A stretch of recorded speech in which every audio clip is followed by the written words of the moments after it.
Magandang araw mga kaibigan. Pag-usapan natin ngayon si CIDG Chief General Torre, na kung saan inamin niya sa isang interview na may isang bagay na ikinagulat niya. In fairness kay General Torre, meron siyang tapang.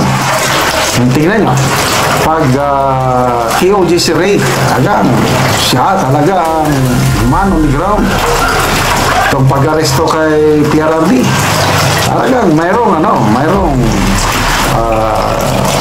decisiveness. Kung may mission na ipatupad sa kanya, kaya niyang gawin. So, ito, mayroong isang bagay na pagulantang sa kanya.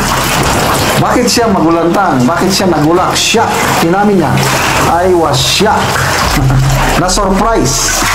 Hindi niya inaasahan na mangyari ito sa kanya. So ito, ano yung nakagulantang kay General Torre sa Philippine Star ngayon? Balita, Torre surprise over charge. Yung kinasuhan siya ng isang businesswoman sa piskalya, hindi niya inasahan yun.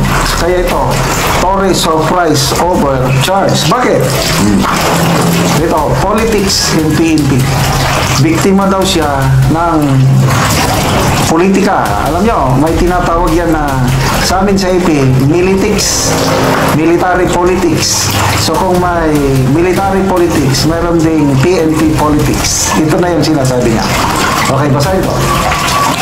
With General Romel Marbel retiring as Chief of the Philippine National Police in June next month, Criminal Investigation and Detection Group Director Major General Nicolas Torre III is not discounting the possibility that the illegal detention case leveled against him and 9 other CIDG officers might be related to politics within the PNP.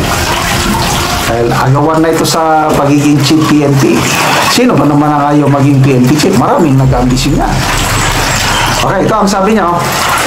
I was shocked. Nagulantang. Because the incident came out in the open just now. Is it because General Marbel is set to retire? I am not discounting the possibility that this is politics inside the organization. The CIDG chief stressed that she said, between him and Rochelle Calle could be attributed to the businesswoman's support for former President Rodrigo Duterte. Allah!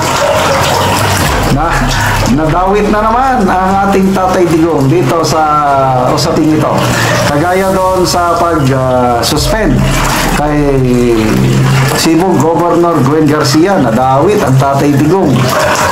Baka may paka na daw si Tatay Digong kasi nag-appoint kay Ombudsman Martires is si Tatay Digong. Ito naman, yung businesswoman Rochelle Calle na nagsampa ng kaso, supporter daw ni dating President Duterte. Napakasikat talaga ng ating Tatay Digong. Kahit saan, nadadamay siya. Ito, yung kaso, Calle filed a complaint against Torre for allegedly detaining her on November 21 to 27, 2024 using a photocopied International Police Organization Red Notice, which stemmed from fraud case filed by her former business partner Abdul Malik Al-Shishim in the United Arab Emirates. Torre said Calle sought the CIDG's help in January to arrest Al-Shishim. Ito ang sabi ni Torre sa interview ni Ted Filon. Her business partner defrauded her, so she filed a complaint and asked us to arrest him in Batangas. We caught him, Torre told Ted Filon. Torre denied allegation that his men asked Calle for a Christmas gift. Kasi yun ang complaint. mga tauhan daw ng CIDG lumapit dito kay Miss Calye na humihingi ng Christmas gift para parang may ano siya, para hindi na siya dadalhin sa Bureau of Immigration kasi may Interpol notice laban sa kanya. Torre also said that he and his team were not able to attend the preliminary investigation hearings on April 21 and 28 at the Makati Prosecutor's Office because they did not receive a notice. Yun ang dahilan. Kaya wala. Hindi sila nakaten. Anyway, sino ang next PNP chief? Kung ako, ito pala, 2 days ago, may na kausap ko na active na police colonel. Tinulungan ko, si General Torre na ba ang mag-PNP chief? Sabi niya, walang sigurado sir. Alam mo naman sa atin, kahit isang araw bago turnover, masisingitan ka pa rin. Sabi niya, I agree. Kasi nakaranas ako niyan eh. Meron akong division commander sa 4th Infantry Division. Siya na ang magiging South Command, Southern Command commander dito sa buong Mindanao Command, Southern Command. Yung Southern Command yan, na-divide na ng Eastern Command at Western Command. Okay. So siya na. Nandun na, buong pamilya. Nandun na sa Camp Calerian na Camp Navarro, Zamboanga City. Kinabukasan, turnover na. Pagka kinabukasan, may sumingit, may order na lumabas. Iba ang naging Southern Command Commander. So yun po, yung sinasabi na politics within the AFP and PNP. So, kung hindi siya masingitan, kung akong tatanungin nyo, siya na ang magiging next PNP chief.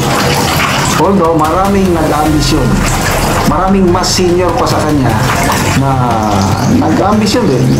Kanya-kanyang kanya-kanyang galawan na kailangan mo ng mag-push sa'yo. Kung walang mag-push sa'yo, ay ikaw ang pinaka-senior, hindi ka magiging PNP chief.